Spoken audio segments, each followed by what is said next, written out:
diggers and that, and that's gotta be buck. Look at that. They just run across. Yeah, I mean that's a 200-inch typical all day. What do you think makes him a 200-incher? Look at those horns right there. Oh, cracker. I mean Ginormous. them are buck. Those are bookers. Those are bookers, aren't they? Let's see those. Look at those freaking. Look at those horns on that. Look at he's He's a trophy. He's got dark tips, Yeah. ivoried out. It's definitely the shooter we've been looking for. If you mess with him long enough, he'll shoot blood out of his eye. So we found one booner. Where's our next one? I know, let's go find one. Should we find a freaking? Should we go for the freaking Ibex now? I'm kind of wondering if we should just look for Ibex or keep looking for You wanna get snakes and horny toads. We should get out to Tony's Fierce and see if what it does to the horny toad. What do you think? Do you think some barns would really do the trick? Yeah. Blow it up? Oh man, I just want an elk with a big old frame on him, so that's what we're after. This one we're gonna let walk. It's just getting started here. Evening number 2, Muscalera. Let's go see what else we can find.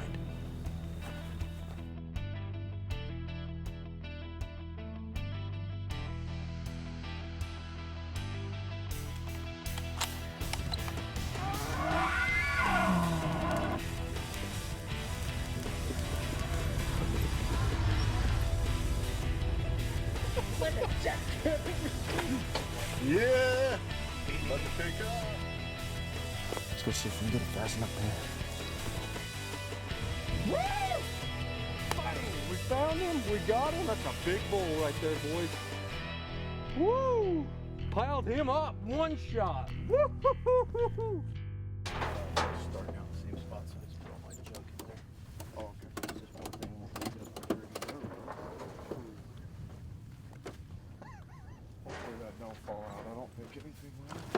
Well, hey, we're here in New Mexico. We're about to hunt Ibex on the famous Florida mountains.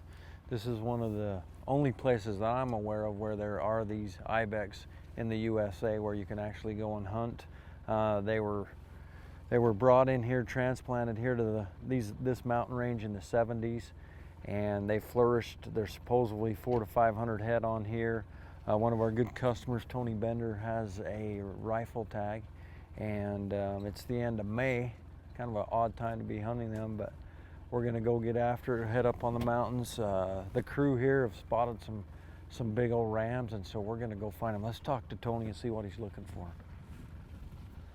Tony, tell the camera what the hell we're after, bud. Well, with any luck today, we're gonna find us a mature billy Ibex.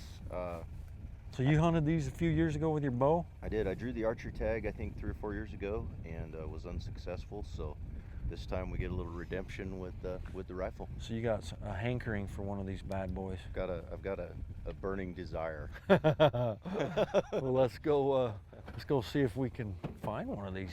This is the only herd of Ibex in the U.S., isn't it, as far as I know? As far as I know, yeah.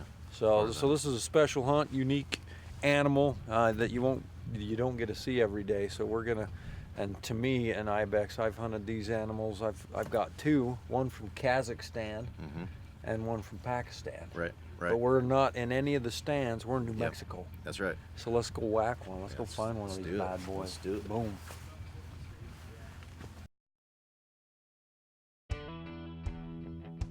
This segment of The Fierce Life is brought to you by Cryptek, Battlefield to Backcountry.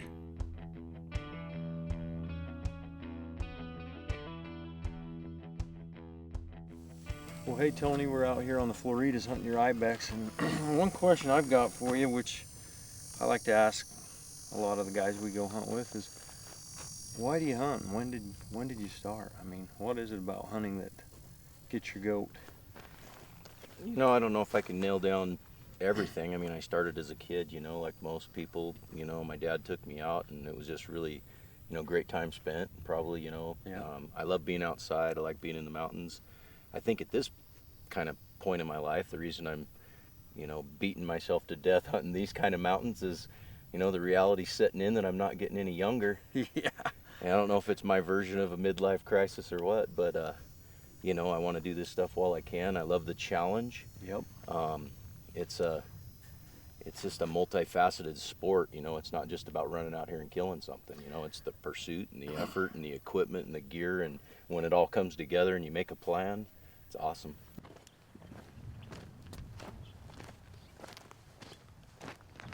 Well, hey, we are here in the Florida mountain range, and what we've spotted this herd of ibex that the guys here have been seeing.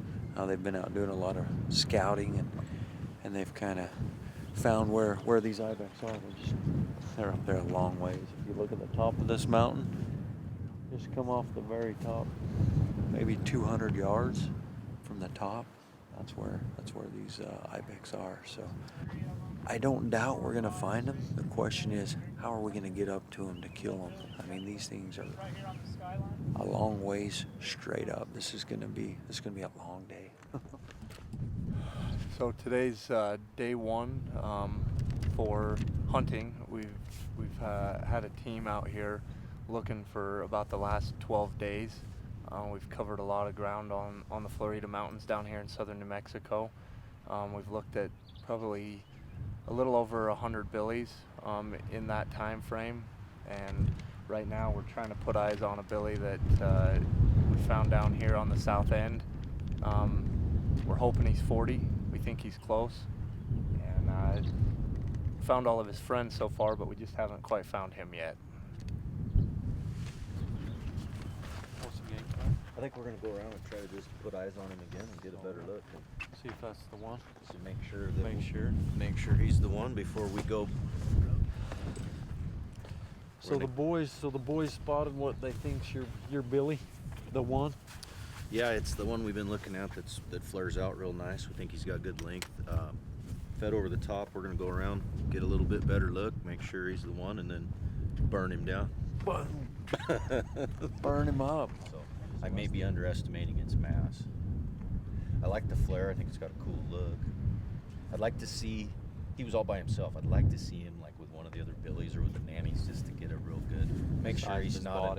Make sure he's not an immature billy with just great genetics and looks a lot bigger than he is. You know. The one thing that I noticed this morning that I just probably hadn't paid it hadn't occurred to me as much is his goatee isn't pronounced as nearly as much as that broken horn, which maybe does lend himself to being a great genetics, but not old.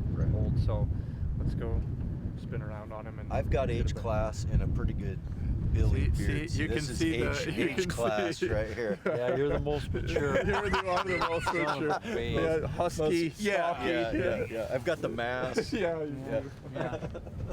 You win. You win the beard, Tony. Not a lot of wind, you know.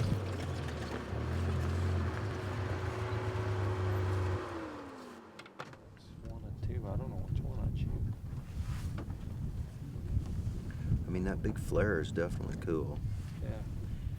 I'm more hung up on, I'm sitting here thinking about a life-size mount, you know?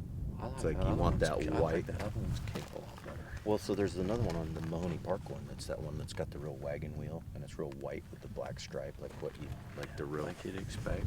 Yeah, This one's got the worst cape. for sure. And a little beard.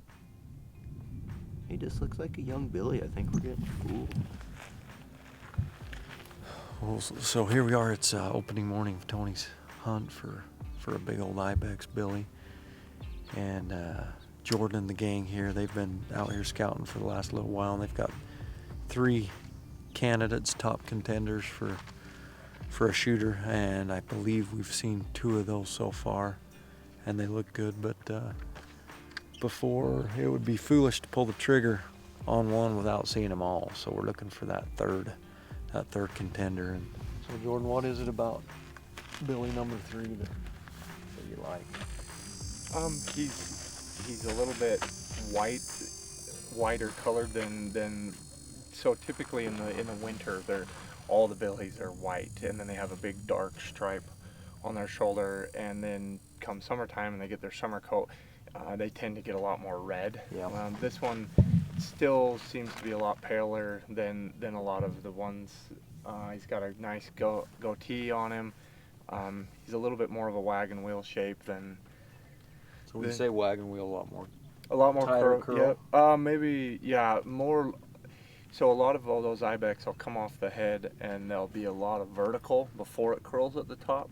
This guy, he starts his curl kind of pretty close as he leaves the head. He doesn't go up real high and then curl on the tips.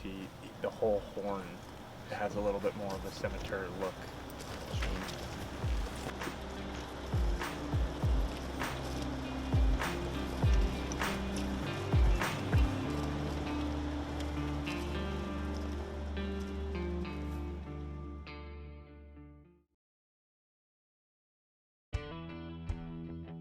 This segment of The Fierce Life is brought to you by Limb Saver, products that work. All those billies are right there. That's not that high up there. No, it's not that bad. It just, with the Mirage, it makes it seem like it's 6 miles away. That one in the middle. Got him. Good description there. Oh yeah. That one right in the middle. Yeah, the one right in the middle, he's got the biggest curl. And body. And yeah, he's obviously got a That's pretty him, decent-sized Casey. body. See that top one now? Yeah. He's giving you a shot of his horns. Top one's gonna stand up. He just stood up. Ooh. We've got a few goats up on the hill here. They've the majority of them seem to have fed down into a little bit of a cut. There's a couple sentinel nannies kind of posted up, staring out towards the flat. So I think we're gonna do what we should, go get the wind right, get some cover in between us and them, and make a move to see if we can't cut this distance down by quite a bit. Sounds like a good plan. And then we're gonna attack. It's time. There's a strong desire. Now we just have to execute. Two good billies. Either one that presents a shot, I think, is not going to be a bad choice. So let's go. He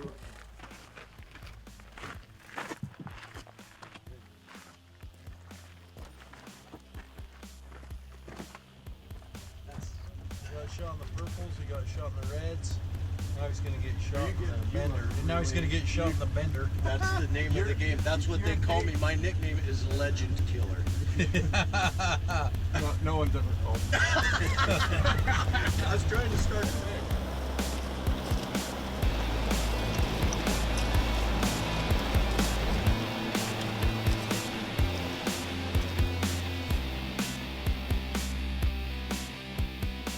Well, as you've seen, we had quite the morning. We saw Billy 1, 2, and 3, and maybe even a bonus Billy. I think so. Yep, definitely a bonus bill. And we've got 2 hanging right together. They're, I think, 1 and 2, really, aren't they? Yeah. From what we've seen, they're 1 and 2. Yeah. And so it doesn't get any better than that. So we've watched them. They're over the top of this hill right here. So you've got them just up here bedded down? Yeah, I think Casey's got them in the glass right now. They seem to be stationary. They've moved on us a little bit, but they seem to be back in their beds, and we're gonna go see if we can put. Let's go see if we can get her done. Let's do it.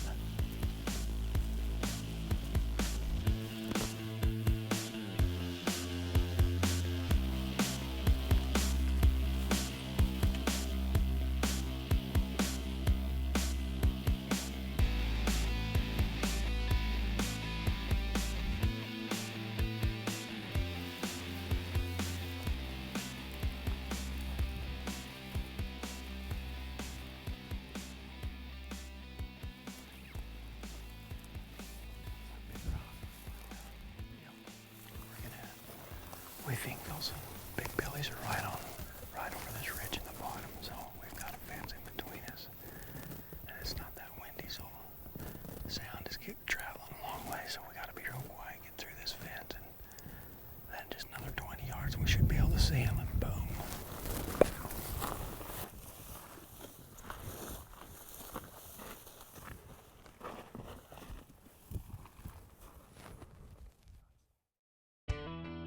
This segment of The Fierce Life is brought to you by Fierce Firearms. Ferocious performance, deadly accurate.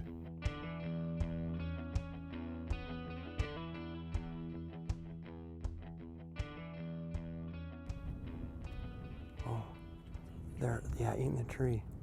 He's the one eating the tree to the right of the cactuses. That's Wagon Wheel. Yeah, yeah, that's the one you had eating the tree. Let's see, he is 230. Yeah, that's him. He heads to the right now. He just moved. He's out of sight now. He's out of sight. As you just saw right there, we crested the hill. Our game plan worked perfect, except for the dang Ibex were in the bottom. We thought we were going to have a whole hillside to glass them up on and judge them, and so we got in all this rocky area, and our wind, they came in the bottom where if there was water coming down this canyon, they're basically in the river bottom down there. But what did you decide? Did you make any decisions right there? Oh, I was ready to pull the trigger on that wagon wheel. I mean, when you zoom in at 230 yards, he's a pretty nice kid. See if we get signaled here. Our guide's over there. He's trying to see if he can see him, or otherwise we're gonna have to cut off this hill and try and get in front of them. They're just cutting off this hill on a funny angle, and the way we're positioned is not. He's worried this is gonna get a little too technical here, but looking at it coming up, I think if we drop a little elevation, I don't think it's that bad. No. Do you? I don't remember it. Did it bluff out, or did it? Yeah, maybe it did just bluff out right here. I don't know. I think we're pretty technical guys, though, aren't we? We're some pretty technical dudes. I think we can get around this hill. So anyhow, that's the plan. We gotta get in front of these. We saw our shooter. Just need to find him. Get the old fierce barking and give him the old dirt nap.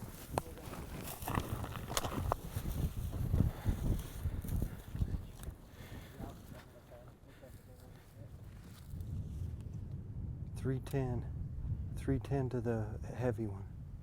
I don't see. Looking left, John? He's looking left's got the huge beard, and Wagon Wheel, I believe, is right behind. Oh no, that one's Wagon Wheel. The heavy one's right behind him. You got the two big boys right there. Wagon Wheel's in the back. Just kind of walking. Stopping. He's 410, same range. He's going across that rock face.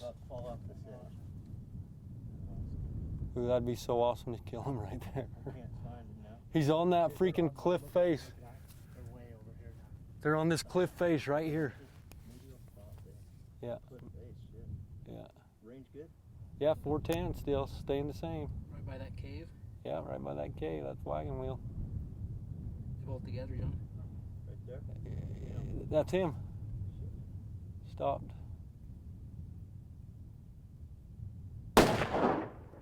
Right in front of him. Just in front. Your height, that was good. You might have just wiggled to the left a little, but he wasn't broadside, so. Okay, now he's the front one, Tony. Okay, range me, please. He is He's not the 430. He's the very top front one? No, he's the second one. Okay, second one. First big one though.